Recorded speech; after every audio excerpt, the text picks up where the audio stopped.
Sopralluogo della Polizia Provinciale sulle acque del Piovego a Padova, in zona Pontemolino, dove da un po' di tempo vive una coppia di cigni.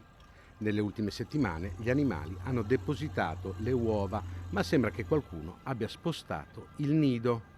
I due animali quindi ne hanno fatto uno nuovo poco lontano e stavolta, per proteggerlo, come si vede dai video che circolano in rete, hanno manifestato atteggiamenti aggressivi verso le imbarcazioni che percorrono quel tratto di canale. Si nota l'avvicinamento piuttosto, eccolo qui.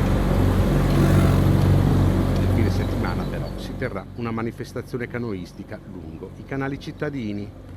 Per questo la provincia ha effettuato una serie di controlli per garantire la tutela dei cigni e l'incolumità dei partecipanti alle regate.